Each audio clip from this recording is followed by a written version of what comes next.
does everybody want to go with the first one? Yeah, okay. I guess answer however you like, but I think just for filming purposes, maybe make sure there's a little bit of a break in between answering the questions, so don't just like jump in so Chris can kind of find who's speaking.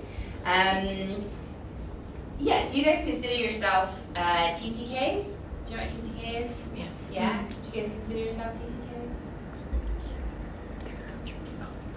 Yeah, sorry, third culture kids. So it's a child who's raised most of their developmental life in countries that are different from their parents, or environments that are different from where their parents came from. Yeah. And then, so how did that affect your adjustment to university? Do you think it made it easier, or was it hard being, like, having that identity? Maybe it's kind of a fluid identity. Did that affect how you were when you got to this new place? Can I? Yeah, I definitely consider myself a TCK. My parents are Belgian, and I grew up most of my life in Thailand since the age of 3. So going back to Belgium for college was a huge issue for me. I felt like I couldn't identify with the Belgian people, but at the same time, I'm not technically Thai either, so I kind of like am somewhere in the middle. And so going back to Belgium, I had the idea that I should feel quite Belgian being there, but I quickly realized that I really wasn't. So like adjusting to like the everyday life there of a Belgian, going to like a very small school with majority students being Belgian, it was a really big problem for me. And I actually came across the book of Third Culture Kids, and for me that was like my Bible. I cried every chapter because like I realized how much I identified with that book of like so many students being third culture kids. And so it definitely it made the experience a lot harder, but I think it was a huge like eye-opening experience being a third culture kid. So yeah. I'm not technically a third culture kid, but I didn't really grow up in the same culture as my parents. I grew up in a more Western culture, so my relatives will always be like, oh, you're so American, you're so white. And so here I always felt like I was like American or like Western, but then when I went to the States, I was like, I am not at all white. And I quickly just like clumped with the international school kids, which isn't a bad thing. I still have American friends, but it's a lot easier to be friends with them because you guys have like kind of the same background. So I definitely consider myself a third culture kid. I moved around a lot as a kid, and one of the things I think that did is it made me very adaptable.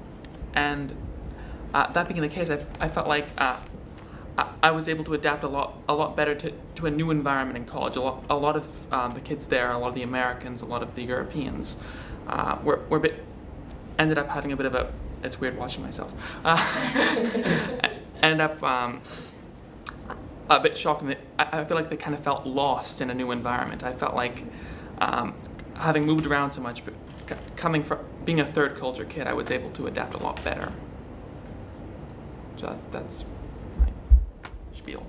I was kind of in the same situation as Seal. I'm not technically a third culture kid because I'm Thai and I was born here, and I like very much identify as Thai. But we did grow up a lot more Western than most Thai people. Like I find it difficult to click with like other Thai kids my age, and like we don't have the same like pop culture references and whatnot. But yeah, just like Seal, when I went to the States, it was so much easier to click with international kids. It was just so much more relatable, and it was all my friends. We kind of like grouped together all the international kids, and then after a while we would like start expanding a bit more. But my biggest issue was like, I guess ISB was such a sheltered, and like it's such an international community that no one even cares if you're a TCK or not. Everyone's just welcoming and nice. University was like the first time I was ever like marginalized or kind of categorized as a certain like race or international identity, and the first time that like happened, I like had no idea how to deal with it. I was like, whoa, this is so new, and like I've never had to think about it before because back here it was so nice and everyone was so international and everyone was just so accepting. So yeah, that was definitely a bit of a challenge. That's really cool. What were the situations in which you were marginalized? Just that you're an international kid, you go over here? So there was one particular class where it was like a race and international studies kind of class where we had to like separate in groups, and that was like one where I was like literally put in a group, but also just like mild racism here and there that I was just never used to, because ISB was such a great environment, and also I'm like Thai, so I grew up in an environment where I was always part of the majority. So yeah, just like little snarky comments or how people treated me differently. Some people would just say it outright, that like, oh, you should be like this because you're Asian, or yeah. So that was just something new that we had never learned to deal with before, I guess. Yeah. Do you feel like you've learned to deal with it now, or is that something you're Oh still... no, it's definitely still like a working progress for sure. Do you have any tips? Like, what are some of the things that maybe you need to do to be okay with your identity around all these people who are maybe making the comments and stuff? I think being confident in your own identity is super important. I know a lot of my friends, I don't struggle with them as much because I'm full Thai, but a lot of my friends who are like Coco, who are like, or David, who are like full on TCKs, or kids who are halfies, tend to struggle with that a lot. A lot of my friends are struggling to like categorize themselves as like more white or more Asian or whatever their other half is, and finding kind of the balance between the two. And yeah, it's a weird problem, but Yeah. Interesting. But so that kind of leads into the next question a little bit. You all are in you're in different countries, and I'm curious, how would you describe the culture of your university? And one of the reasons I ask that is because we're seeing more and more students who are applying to multiple countries for university, and the culture of university in the United States is very different than, let's say, in the Netherlands. So, I mean, how would you describe the culture of your university? So whether that's the background of students, whether that's maybe the drinking and alcohol culture, the overall community, how much support is there versus independence? Okay. Well, the culture I could talk about the drinking culture there. It's very different from probably in Belgium, right? Because in the US you have to be 21 to drink. So drinking is something you have to be careful about, because when you actually get the opportunity to go to parties, it's when students go wild. Sorry, I'm a bit sick. It's when they decide, okay, we don't get this opportunity very often, let's make the best of it. And it's not as much of a responsible drinking culture as you would find in Europe or even in Thailand. In Thailand, alcohol is accessible to everyone, so people are more used to going out and hanging out with friends. But it's not like that in the US, and I'm sure you guys could agree. So one piece of advice would just be to be careful and be responsible. Just something that I noticed, I mean, all of my friends from high school, they all went to the States, and I was pretty much the only one that went to Europe. And the first thing that I quickly realized, the main difference was kind of the independence and the adulthood. I was quickly thrown into really being independent on my own. There was no campus, it was just a building with classes, and you'd have to get there on your own, find out housing on your own. There was no kind of community of a campus hood, or I don't know what you call an RA, or what do you call those, dorm guidance people. Yeah. I was very confused about all that with my friends because I was never thrown into that pool. And so my friends in the States, they had kind of explained that it's a lot more, not more taken care of, but things are more arranged for you. And in Europe, it was definitely not that case. You really are much more independent in the lifestyle of college. It's definitely not the same college experience because it's more just you go to class and then that's it. There's a very distinct cut between your day of that.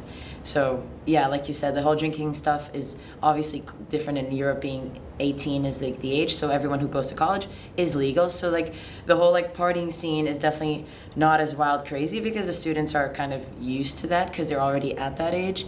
So it's definitely not I don't even know how you would categorize that. Yeah. It's just very different. Yeah. I wonder if you had ever had conversations with your classmates about whether they wanted that RA kind of support or whether they wanted the independence. Had that ever occurred to you before you went? Well, I mean, for me, it did. I really wanted that whole college experience, and when I went to Belgium, it was not like that. It was really just being an adult. Really, it wasn't like you have a dorm room and like what do you call roommates and like clubs and stuff. Like my school didn't really have clubs. They maybe had like 2 clubs, but I mean, it wasn't like that. It was really, I mean, I definitely didn't have the experience that I thought I was gonna have. But it's not a negative one. It's just a very different one, and I enjoy it.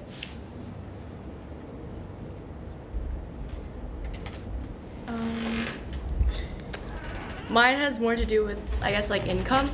I think in any school, you just have like kids from different income brackets, and I didn't really think about that when I went in because most international students are I would say pretty well off unless they have scholarships or anything like that. But at Tufts, I found a lot of just really rich kids, and which I didn't expect, and that kind of created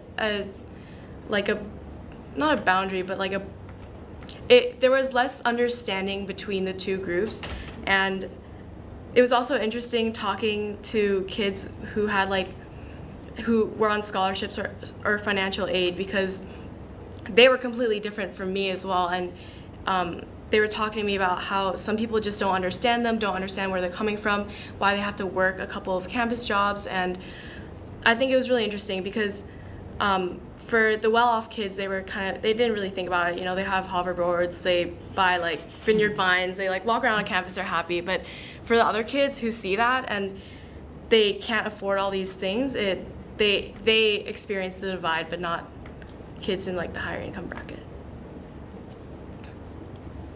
So some of you were kind of talking about this already. What do you hear is different between your peers who have gone to other countries and their experiences? So you were kind of talking about that a little bit. Is there anything else anyone wants to add?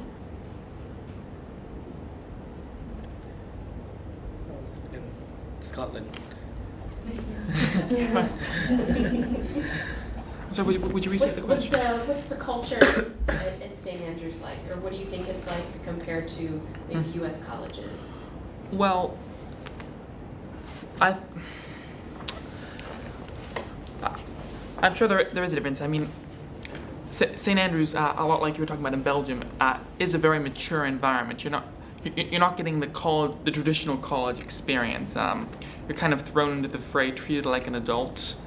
There is alcohol on campus, like in Belgium, it's legal.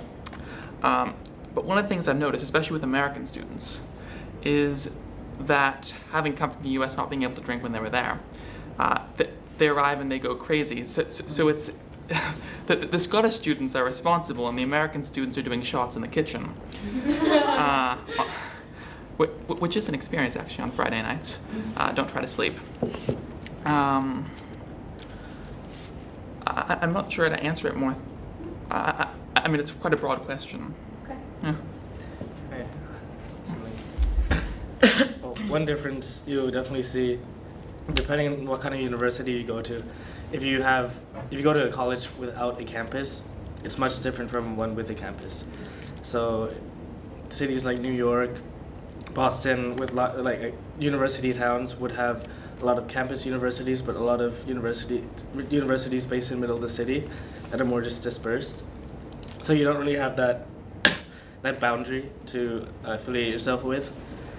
So being at Tufts is a lot different from being where I was at Berkeley, because I was in the middle of the city and my campus was basically the city. I would walk outside, I would be in the middle of everything. So security is a different issue, and housing is a different issue because you're not in dorms. Like half the college is in private apartments they have to find themselves. So that you do get that independence in the U.S. and you could kind of decide where you want to go based on what kind of lifestyle you want to live. But campus life is a lot of fun, and I have a lot of friends who live in campus university, spend a lot of time there. It's a nice little bubble, but you're also independent because you're not told what to do. So. Yeah, building off from that, my university is also not a campus university. It's just buildings in the city, which I personally love because just like growing up in Bangkok, I love big cities. But that's definitely not for everybody, and I think that's very important to keep in mind when students are applying. I feel like a lot of students like to prioritize like the program and they don't really think about the environment. I had a couple of friends who transferred out actually because they realized that they wanted that kind of more traditional American campus, maybe Greek life style or experience in college. And NYU is not that at all. Yeah, and like Patty said, it's much more independent because you're kind of, there is a community for sure, but it's definitely not as tangible and it's not as forced either. It's very like, you can choose to be a part of it or you can choose to be very independent and kind of do your own thing. So yeah, it's great. I love it so much, but it's for sure not for everyone. Okay, so I absolutely love your answers. I love it. So, how would you describe then your overall well-being at university? Some of you, it's your first year. Like, are you managing to find that balance, or has it been quite tough?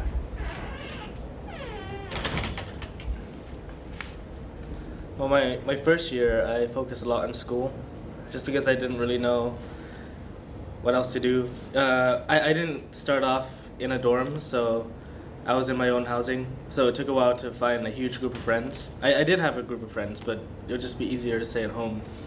And so a lot of that was just focusing on school and learning about the city I was in. And eventually, when I got more comfortable, I started to build my own lifestyle, like, go to the gym now, maybe practice today, maybe, this day, or start planning more events to go to, more places to see, to travel to. So once you get comfortable in the area you're in, you could kind of build your own kind of, it's basically your new city, so you have to build your own lifestyle around that and just take advantage of it as much as you can. Yeah. So I'm on a 3-year schedule and I'm starting my 3rd year now. But my first year and a half was probably the most difficult experience I've ever gone through. It was, I think that's because I really identify with the third culture kid lifestyle. So like my first year and a half, I kind of like Patty was saying, I had a very limited amount of friends. I stayed home quite often and I focused a lot on school just because I felt like that was like the most tangible thing to actually get my mind focused on. But it didn't make the experience very good. I mean, because I was really struggling with like liking Belgium because I had this like, and what they say about TCK is like, when your home country, you have a very like negative view to it. Like even if I've never lived there until now, and I just in my head I had a very negative view of Belgium. So when I was living there, I hated everything there. So it made my college experience horrible. But once I like started realizing that I am a TCK, it made like me kind of appreciate the lifestyle there a lot more. And so like now, like the past semester, I've like really enjoyed it. I've like kind of branched out, like getting like a really like very social, kind of like seeing the city a lot more. And I'm really looking forward to my last year. Yeah. So we've got about 5 minutes left. We've got a couple other questions. So let me just read the questions, and then if you think there's one you really want to talk about, and just let us know. So one is, and we've kind of touched on this a little bit, overall transition. What was your transition like? So here we see a big difference between 9th and 10th graders and 11th and 12th, and their kind of how they feel about school, how they feel about IB, time management, that kind of thing. So how was your transition to university in that regard? What do you think helped you with transitioning to university? And then the other thing, academically, how well prepared did you feel for university after being at ISB?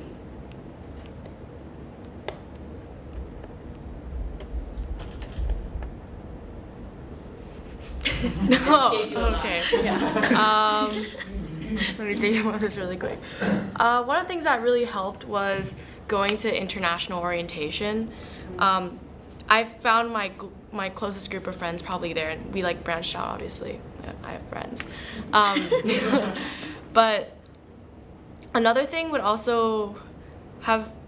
be ISB alum who also go to Tufts. There's one from every year, which is nice because you can reach out to them, but you won't always see them on campus. You're not always like, oh, I once a Panther, always a Panther, which is also not a bad thing. But what else? I think I forgot the What about question. academically? Oh, academically. Since a lot of my friends are international, a lot of us went through the IB program, and we just found that we were a lot more efficient at studying. A big group of people, we took intro to econ, and a lot of that stuff was already covered in HL econ, which made studying and everything a lot better. Like, we spent a lot less time studying and rather like teaching other kids.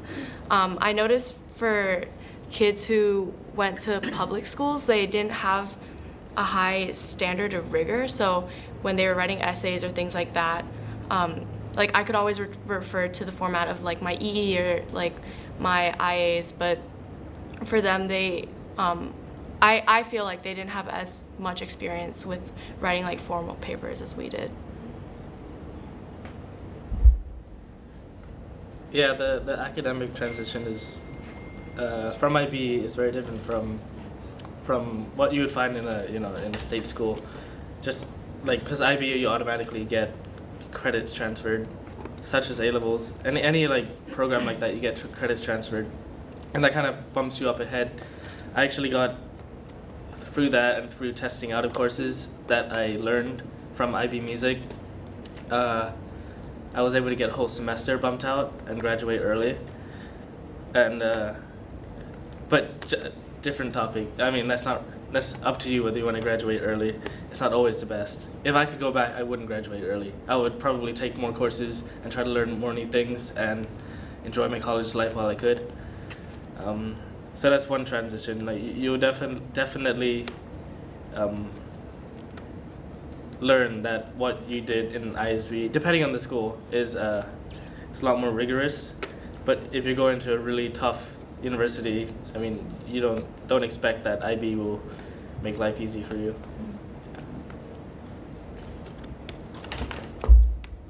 Okay, so one of the main difficulty I had with the transition was the new level of independence academically. So at ISB, even with the IB, you had a class every other day, and you had to demonstrate knowledge every other day. And in university, I'm not sure if it's like this in the U.S., but in the UK it is. You have a few lectures a week, and you have one or two classes, and those classes are an hour. There are 10, 15 other people in the classroom, so it's easy to get lost in the fray. So if you're not diligent, if you're not doing a lot of reading outside of the class, if you're not doing the homework because the homework isn't assessed, it's very easy to get behind. And as there's only one or two assignments per semester, it's really easy to just do nothing. So I feel like that was difficult in terms of the transition. On the other hand, the writing format of the IB, my experience with writing formal papers, as Seal was talking about, did prepare me very well for that kind of procrastination. It allowed me to kind of cover my tracks. But I feel like if I'd been afforded a little bit more independence during high school, if I'd been forced into that, if I had a baptism by fire, so to speak, that would have really helped with the transition. How often do you write 4,000-word essays or papers? Yeah. Way more than Very I would. often. Yeah. You do them a lot. But How it's much time do you get to do them? usually assignment-wise, it's like a week, but I've kind of gotten to the point where if need be, I can sit down in like 2 hours and get it done. Yeah, it's a lot of writing, which the EE definitely helped with that. That was just the first essay we've ever gotten where like you need to hit 4,000 words, and like at the time it was so daunting. But once you complete it once, you kind of, you've like crossed the threshold, and it's like, oh, like I can do this. And then college essays become a lot easier, and they're not as daunting, I think. Yeah. The I remember just like my first paper that I had to write, and they were like, okay, so minimum 4,500 words, and like I was just shocked because I remember the EE being this huge milestone we had to get to, and that was one paper. And now in college, I mean, I write 4 to 5 papers per semester of 4,000 to 6,000 words each. But you do get like incredibly like good at it. Like the first paper was terrible because it was my first time rewriting it since the EE. But ever since you do it once again and you're so used to doing it every semester, it becomes pretty easy. Yeah, you look back at the EE and saying like, why did I stress so much over that one paper? That's a really good point, because the stress last semester I was really surprised by it, as being my first experience with working with high schoolers and whatever, and the IB, because I didn't do it, and so it was just. Was there anything else about the like level of stress in your high school? Would you maybe tell high schoolers now to that, okay, you're going to be okay? And for those of you that graduated last year, this year's class probably experienced far more stress. Really? Gosh, wow. That's weird. And we thought your class experienced so much more stress than ours. Really? Yeah. We were like, they're really stressed out. Like, our senior year was kind of like a breeze. Yeah, we were having so much fun. You were like, IB is so easy, you'll be fine. For me, it would just go down to trust your IB teachers. They know exactly what they're doing. They've been prepping you for this test for 2 years. It's not like any other test where you just kind of like cram the night before and you take. It's like, I don't want to say don't study, but my friends ended up not studying as much as we anticipated. It was just, it was like we had been training for it for, they've been like conditioning us for it over time. So when it came time for the test, it felt like very easy and comfortable, and it was like, oh, like we can do this and we know all this information. It's not just like we're not like cramming any information in. It's like you've really built that knowledge up. So to take the IB exam season easy. It's fun. It's like your last time with friends, like you're not in school. It's like very enjoyable. I'm gonna quote Mr. Giles on this one, but like the IB is a celebration of your learning. If it doesn't really count for college, but you can get credits, like have fun with it, because I had a lot of fun with it, like especially like geo exam. That was so fun. Yeah, great. But yeah. Great, thanks guys, appreciate it. So now